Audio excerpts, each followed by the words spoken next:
ሰላም እንድናችሁ ኤስዲ እንግሊዝኛ ቋንቋ ቀለል ባለ መንገድ የምንማርበት ቻናል ነው። እንግሊዝኛ ቋንቋ ለጀማሪዎች በክፍል 38 ዛሬ 681 እናደርሳለን። ምኑን የቃላት ክምችቶቻችንን አሁን በቀጥታ የሚወስዳችሁ ወደ ዛሬው ትምህርት ነው።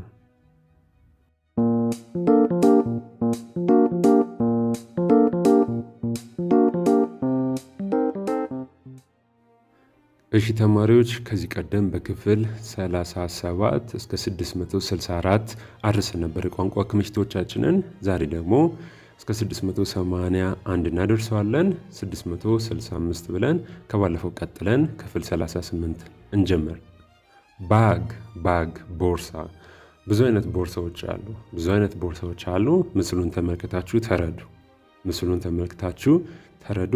ባግ በአጠቃላይ ቦርሳ ማለት ነው።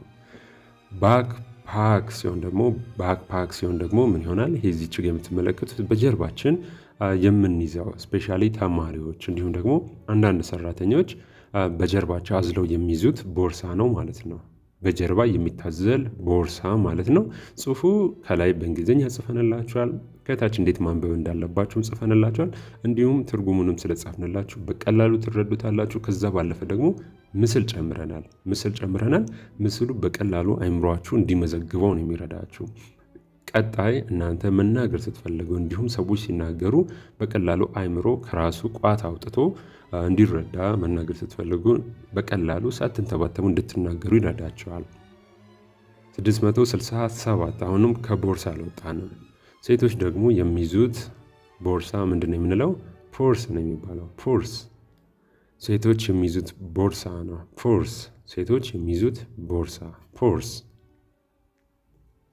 668 አሁንም ከቦርሳ አልወጣንም። ስያሜዎቹ ይለያያሉ። እንዲሁም ደግሞ እንደምትመለከቱት ምስሎቹ እጅግ በጣም ይረዳቸዋል። ዋሌት የኪስ ቦርሳ ነው። ስፔሻሊ ወንዶች ኋላ ኪሳቸው ውስጥ የሚያስቀምጡት የተለያዩ ነገሮች የሚይዙበት ቦርሳ ነው። ዋሌት የኪስ ቦርሳ ዋሌት። ምስሉን ተመልክታችሁ ተረዱ። እሺ ከቦርሳ ደግሞ አለፍ እንበልና ሌሎችን እንመልከት። ክሬዲት ካርድ ውጭ ሀገር ያላችሁ ሰዎች በደንብ ነው የምታውቁት። በየቀኑ የምትጠቀሙበት ካርድ ነው። እዚህም ሀገር ያላችሁ ሰዎች ክሬዲት ካርድ ገንዘብ ለማውጣት የምትጠቀሙበት ካርድ ነው ማለት ነው። ካሽ ሲሆን ደግሞ ጥሬ ገንዘብ ይሆናል።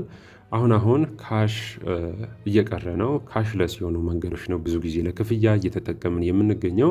ዓለም እየሰለጠነች ስለሆነ በጣም ብዙ ገንዘቦች በእጅ ይዞ ከመሄድ ይልቅ በስልክና በካርዶች መጠቀም ብዙ ሰው ጀምሯል። ካሽ ደግሞ ጥሬ ገንዘብ ነው ማለት ነው። በተለያየ አጋጣሚ ውጭ ወጣ ስትሉ ካሽለስ የሚጠቀሙ አሉ፣ እንዲሁም ደግሞ በካሽ የሚጠቀሙ አሉ። እናንተ በካርድ መክፈል ስትፈልጉ እንዲሁም ደግሞ በሞባይል መክፈል ስትፈልጉ ማይፈልጉ አሉ። እኛ የምንቀበለው በካሽ ነው የሚሏቸው አሉ። መጀመሪያ ትጠይቃላችሁ ማለት ነው። በምን እንደምትከፍሉ የንግግር ልምምድ እያደረግን ስለሆነ ጀማሪዎች እዚህ ላይ ቃላቶችን ብቻ ነው የምናየው። እዛ ላይ ግን በደንብ በምን ልክፈል፣ እንዴት ልክፈል የሚሉትን በደንብ ያየናቸው አሉ። ኤስዲ እንግሊሽ ዋን ላይ ሄዳችሁ የንግግር ልምምድ ማድረግ ትችላላችሁ። ኤስዲ እንግሊሽ ዋን ወደ 72,000 ተከታዮች ያሉት የዩቲዩብ ገጻችን ላይ ሄዳችሁ ትምህርቶችን መከታተል ትችላላችሁ። ተመሳሳይ ነው። በእንግሊዝኛም በአማርኛ ትርጉምም እንዴት አድርጋችሁ ማንበብ እንዳለባችሁም ጽፈን ከምስል ጋር አዋደን በቁጥር ከአንድ ጀምረን በቁጥር ምን ያህል እንደደረሳችሁ የምናሳይበት የንግግር ልምምድ ነው። እነዛን ልምምዶች ካያችሁ፣ እነዚህን ቃላቶች ካወቃችሁ እንግሊዝኛ ቋንቋ ለእናንተ እንግዳ አይሆንም። ከዛ በኋላ መናገሩ እጅግ በጣም ቀላል ነው። ነገር ግን የቃላት ክምችት ሳይኖራችሁ የንግግር ልምምድ ፍሬዞችን ሳታውቁ እናገራለሁ ካላችሁ ካልተወለዳችሁበት ያንን ቋንቋ እዛ ቋንቋ የሚናገር ማህበረሰብ ውስጥ ረጅም ዓመት ካልኖራችሁ እጅግ በጣም ከባድ ነው። ምክንያቱም ቋንቋ ቃላቶችን ሳታውቁ፣ አነጋገሩን ሳታውቁ፣ ንግግሩን ሳታውቁ፣ አባባሎችን ሳታውቁ ከየትም አምጥታችሁ ልትናገሯችሁ ነው። ትርፉ መንተባተብ ነው። መንተባተብ እንዳይኖር መናገር ስትፈልጉ በቀላሉ ማሰብ ሳይኖር መገልበጥ፣ መተርጎም በአማርኛ ወይም በምትናገሩት ቋንቋ መተርጎም ሳይኖር አይምሮ በቀላሉ ቃላቶቹን እንዲያወጣው ከፈለጋችሁ ክምችቶቻችሁ ማስፋት አለባችሁ። ይሄ ድርድር ውስጥ የሚገባ አይደለም። ለዛም ነው እኛም ይሄንን ይዘንላችሁ የምንመጣው። በምስል ሲሆን በቀላሉ አይምሯችሁ ይዘዋል። ክምችቶቻችሁን አስፉ።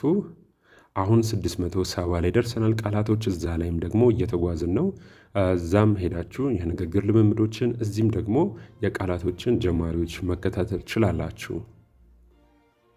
671 ሹጋር ስኳር ማለት ስትፈልጉ ሹጋር ትላላችሁ። ሹጋር ስኳር፣ ሹጋር ነው የምንለው እንለዋለን። ሳልት ጨው ሳልት ነው። ስኳር ምንድነው? ሹጋር ነው። ጨው ደግሞ ሳልት ነው። 673 እነሱ የሚያቃጥል ነገር ምንድን ነው የሚሉት? ፔፐር ነው የሚሉት።